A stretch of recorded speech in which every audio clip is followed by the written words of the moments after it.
Créer son CV sous Canva en quelques minutes, c'est plus un rêve, ça devient une réalité avec cette vidéo. Et je vais te montrer tout ça sur mon écran. Mais juste avant, n'oublie pas de regarder dans la description parce que si tu es intéressé par une template de CV sur Word, eh ben, tu peux la télécharger tout à fait gratuitement. Je sais pas, moi ça me fait plaisir, c'est cool. C'est celle que j'ai mis en place et qui m'a permis de trouver un emploi en quelques semaines alors que je suis dans un secteur qui est actuellement complètement KO.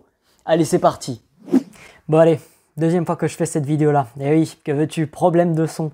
Ça arrive, hein. Mais je pouvais pas te laisser avec cette qualité là. Je te chouchoute trop, hein. N'empêche, n'oublie pas de laisser un petit pouce bleu pour le courage. Allez, on y va, on perd pas de temps et on clique sur Canva. Très bien, si tu t'es pas inscrit, si tu n'as pas de compte sur Canva, tu vas arriver sur cette première page là. Ce qu'il faut que tu fasses, c'est de cliquer sur s'inscrire, puis après s'inscrire avec une adresse mail. À ce moment-là, tu rentres ton nom, ton adresse mail, ton mot de passe et ensuite tu cliques sur démarrer gratuitement.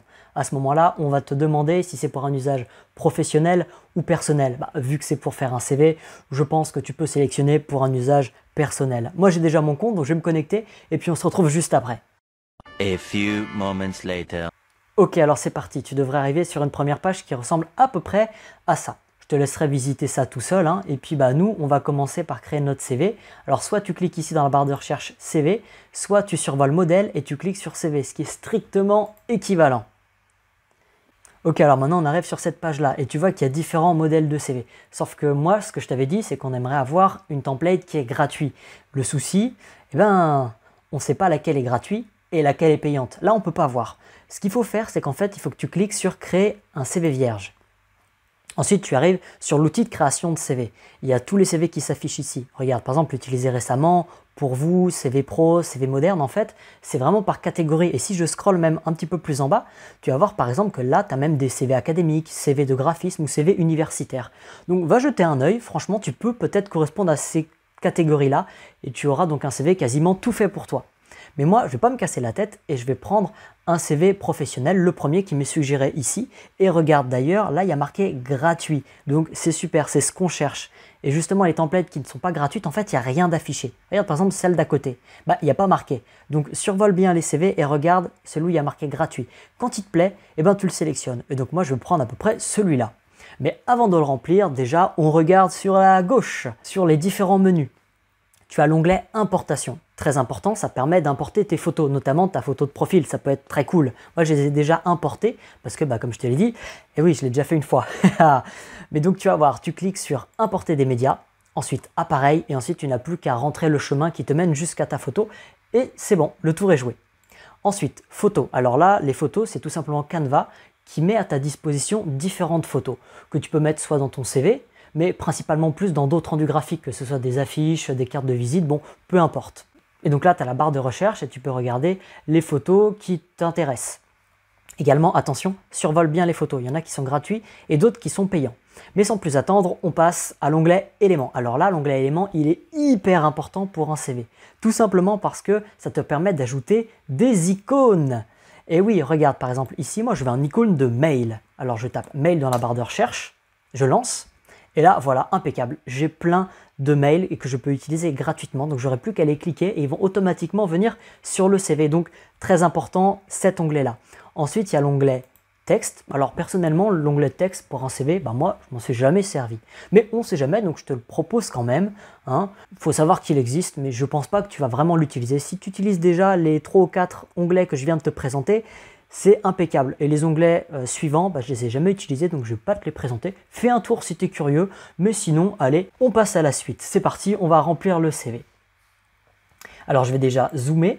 Je vais me mettre à 100 pour que tu vois un petit peu mieux. Très bien, premier tips. Moi, je vois la photo de ce monsieur-là, mais c'est pas moi en fait. J'aimerais une photo qui a ma tête. Typiquement, c'est vrai que ce serait cool. Alors, je vais dans Importation, là où j'ai importé déjà mon image. Voilà, et là, j'ai plus qu'à cliquer sur cette image-là. Ça l'importe automatiquement dans le CV. Et là, je clique dessus et je le glisse dans le rond. Super, j'ai ma photo. C'était hyper simple. Ensuite, j'ai changé le nom et le titre du CV. Alors, je double-clique dans l'encart et là, je suis directement dedans. Ensuite, j'ai plus qu'à remplir. Donc, Jérôme, sans faute d'orthographe, c'est encore mieux. Clap. Super. Pour le titre, pareil, je double-clique dedans, impeccable. Et maintenant, je vais écrire mon titre. Donc, je sais pas, moi, ce serait plutôt ingénieur aérospatial. Ok, donc ça, une bonne chose de faite. Maintenant, je vais scroller, on va descendre un petit peu et remplir vraiment le contenu du CV. En réalité, je vais plus te donner des tips ici, parce que ce que tu vas voir, c'est qu'il suffit juste de double-cliquer sur les encarts de texte, et puis après, eh bien, tu rentres dedans, tu peux écrire ce que tu veux, tu peux également, je sais pas, mettre en gras, mettre en italique, souligner, changer le style de police, la taille de la police, bref, tu peux tout faire. C'est comme un outil de traitement de texte classique, mais ça, je pense que tu es capable de gérer. Maintenant, moi, je vais te donner d'autres petites astuces. Par exemple, si on regarde dans la rubrique qui est juste en dessous, coordonnées, on voit, je sais pas, il y a l'adresse, il y a le mail, il y a le téléphone, il y a même LinkedIn. Sauf que moi, je pense à nos amis informaticiens. Je sais pas, ils ont peut-être un profil GitHub et ils auraient peut-être bien aimé mettre ce lien-là. Et ben, comment on fait pour rajouter quelque chose dans cet encart-là? Parce que, en fait, là, je peux pas. Je suis complètement bloqué. En fait, ce qu'il faut faire, c'est tout simplement, tu cliques sur l'encart. Ensuite, tu vas dans Dégrouper. Et maintenant, tu peux accéder à ces petits encarts-là. Donc, tu en sélectionnes un, tu fais CTRL-C, CTRL-V, hop, il y a un nouvel encart qui pop. Tu double-cliques dessus, et puis là, tu mets ton lien vers, je sais pas, ton profil, sans faute, encore, ton profil GitHub. Super. Maintenant, je vais insérer un petit icône. Donc, souviens-toi, c'est dans Éléments. Pour ça, dans la barre de recherche, je vais taper GitHub. Et là, bingo, ça me l'affiche. Je prends un qui est gratuit, donc celui-là, il me plaît bien. Je vais diminuer sa taille. Ok, je la porte un petit peu ici. Ah, il est encore un peu gros. Allez, je rediminue encore. Non, pas trop petit non plus. Hein. Ouh, je pense que je vais zoomer parce que là, je ne vais pas m'en sortir. Ça y est. Ok, alors, on diminue bien comme il faut. On l'aligne. Voilà, il me semble bien. Et là, je clique ici pour changer la couleur. Je vais mettre un gris un petit peu plus léger, parce que là, c'était vraiment tout en noir. Très bien, maintenant, je me remets à 100%. Et je vais recréer cet encart-là. Pour ça, il faut que je sélectionne tout en appuyant sur Maj. Et ensuite, je vais dans Grouper.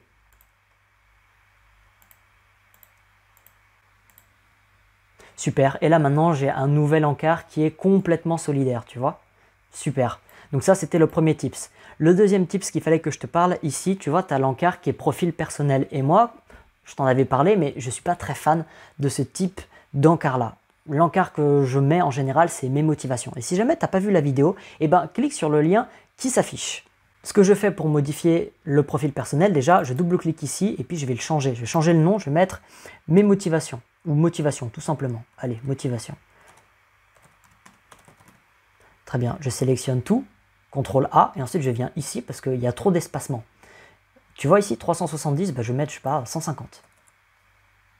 Et là, hop, voilà, ça le resserre. Super. Alors maintenant, je vais rajouter le graphique. Je vais déjà dégrouper. Ça va être la légende. Du coup, je double-clique dessus, j'enlève quand même une petite partie. Et puis, je vais le descendre. Très bien, comme ça va me laisser la place pour pouvoir mettre le graphique. Ça, cette barre-là, elle prend de la place, j'en ai pas envie. Je vais donc dans Importation, je clique sur le graphique, ça y est, il apparaît.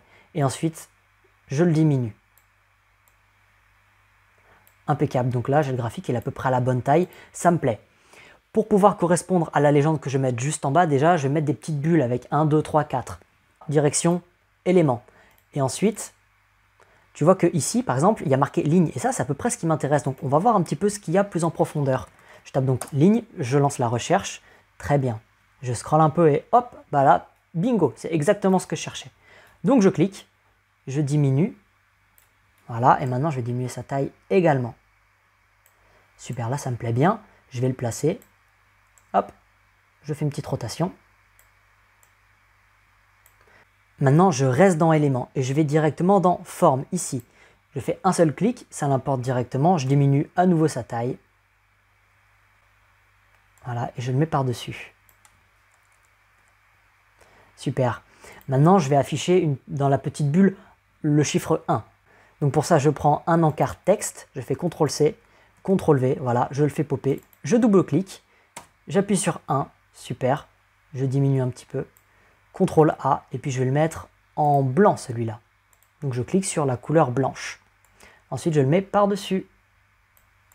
Donc je continuerai le reste plus tard tout seul, et puis je te montrerai le résultat. Mais juste avant, je vais te donner le dernier tips pour les expériences professionnelles. Alors, je vais dans l'encart expérience professionnelle. Voilà, je scrolle, je double-clique. Et comme je t'avais dit, c'est typiquement du traitement de texte. Donc tu peux le mettre en gras, tu peux le mettre en italique, en souligné, peu importe. Mais dernier petit truc, ici, tu vois qu'il y a une liste à puces. Et je t'en avais notamment parlé dans Bien rédiger son expérience professionnelle. Il y a une vidéo, je crois, d'à peu près 10 minutes qui reprend tous ces points un à un. Donc va la voir si tu l'as pas vu. Et donc ce que je voulais te dire également, c'est cette petite liste à puces. Regarde, en fait, c'est avec ce bouton-là. Si je clique une fois, ça fait une liste à puces qui est ordonnée. Et si je reclique, je l'enlève. Donc je vais recliquer une fois et ça y est, maintenant tu as la liste à puces. Donc c'est exactement ça que je vais utiliser pour pouvoir compléter mes expériences professionnelles. Je vais remplir un petit peu tout ça et je te montre ce que ça donne à la fin. A few moments later. Bon, voilà, ça m'a pris en réalité montre en main quelques minutes parce qu'avec Canva c'est hyper simple, il suffit juste de faire des cliquer et glisser. Je vais te montrer un petit peu l'aperçu du CV et pour ça je vais cliquer ici sur plein écran. Voilà. Alors je sais pas ce que tu en penses, mais moi je le trouve plutôt à mon goût. Dernier petit point, tu vois qu'en bas j'ai mis tenter mon CV vidéo par ici. En fait, normalement, j'ai réalisé un CV vidéo et je mets le lien dans cette phrase-là. Et je vais te montrer comment on fait. Donc j'enlève le mode plein écran. Je vais peut-être zoomer un petit peu parce que c'est vrai que là on n'y voit pas grand-chose. Voilà, je descends juste en bas. Je fais un double-clic sur l'endroit du texte qui est concerné. Ensuite, je sélectionne mon CV vidéo par ici. Et puis je clique sur lien. Voilà, et donc là, il faudra juste ajouter le lien vers ta vidéo. Tu cliques sur appliquer et tout va bien. Après, tu n'as plus qu'à télécharger en format PDF, juste là. Télécharger. OK. Maintenant, je vais l'ouvrir. Je vais dézoomer pour qu'on le voit un petit peu en entier. Alors moi, je le trouve super beau. On a fait du bon boulot, non ? Fabuleux, maintenant tu es capable de réaliser un CV extraordinaire sous Canva en quelques minutes. Si la vidéo t'a intéressé et si tu as appris quelque chose, lâche un gros pouce bleu et également je t'encourage à aller t'abonner parce que c'est pas fini. N'oublie pas, on avance ensemble et moi je te dis à la prochaine.